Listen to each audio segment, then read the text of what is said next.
The game we have chosen for our assignment is shuffleboard. The game of shuffleboard involves a waxed board divided by 3 score lines, and by passing more score lines, you get more points. This means you receive 1 point by passing the foul line, 2 points by passing the next line, and 3 points by passing the final line. The rules for shuffleboard are as follows. First, the game must be played one-on-one or in teams of 2. Second, when shooting pucks, teams must alternate turns. Third, each team gets a total of 4 pucks per round. To score in shuffleboard, there are also a few rules. First, the weight has to be on the table. Second, the weight needs to be fully across the foul line. Third, to score, your puck must be nearer to the end than your opponent's best weight. Finally, an overhanging puck receives a total of 4 points. Here's an example.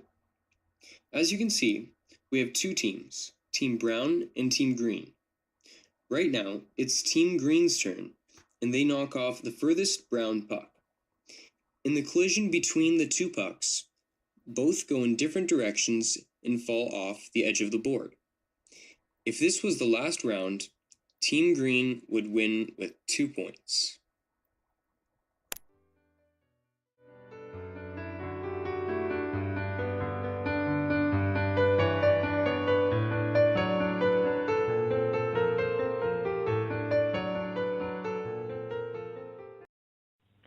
So, in this problem, we have a shuffleboard that is 6.5 meters long and 1.5 meters wide. A puck sits at rest 5 meters up the board. We'll call this puck Puck B. A player slides another puck directly up the center of the board, and it collides with Puck B going 2 meters a second. This is Puck A. Now let's draw this out. We are looking for the speed and direction of Puck B after it has been hit. We know that Puck A goes 1.2 meters a second up, 11 degrees to the right. Puck B will go up and to the left, but we don't know how much or how fast. So let's break this into vectors. We'll set this up in a triangle with the angle of 11 degrees and a hypotenuse of 1.2. Using sine and cos, we'll find that x is equal to 0.23 meters a second and y is equal to 1.8 meters a second. Since we need to conserve momentum and the pucks are all the same weight, we know that the x momentums will add to 0 and the y momentums will add to the original 2.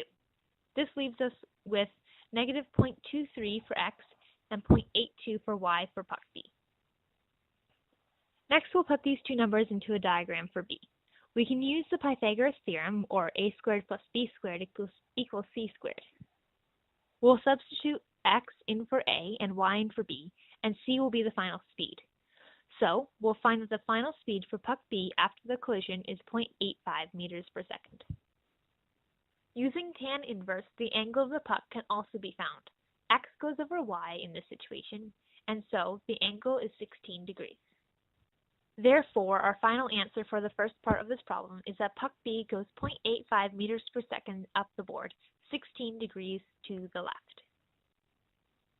But the real question here is, if the 2 pucks stay on the board, and if they do, how many points do we receive as a result of this collision?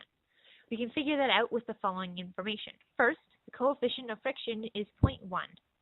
Each point space on the board is 20 centimeters wide, and each puck has a mass of 0.4 kilograms. First, we'll find the force of friction, using the coefficient and the force normal. First, we'll find the force of friction, using the coefficient and the force normal.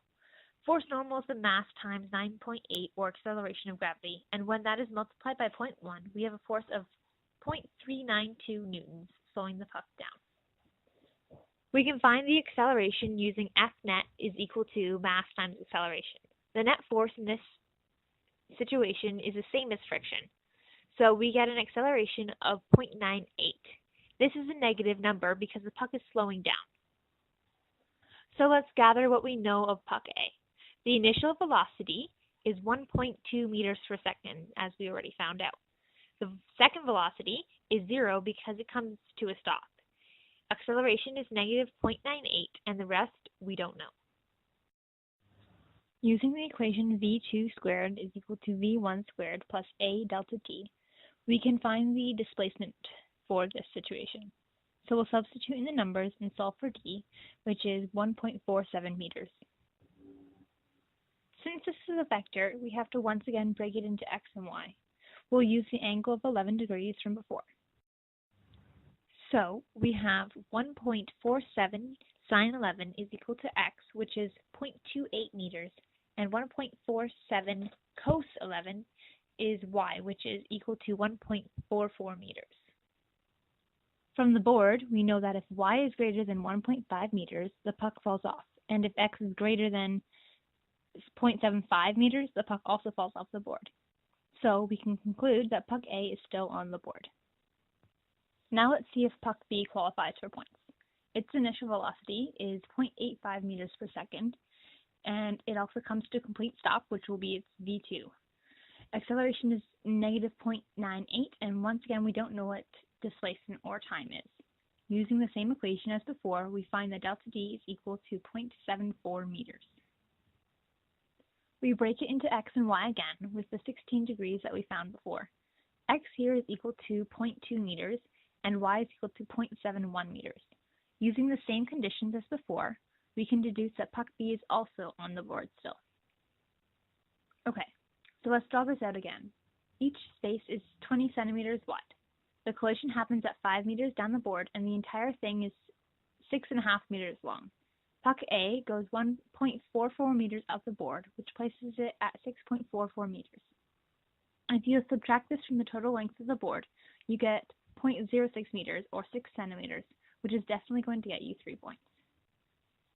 Puck B goes 0.71 meters in the y direction, making it stop at 5.71 meters. If this is subtracted from 6.5, you are 79 centimeters from the end of the board. Since there are only 3 spaces and each is 20 centimeters, the puck needs to be at least 60 centimeters from the end, which means puck B receives 0 points. And that is our breakdown of a collision in shuffleboard.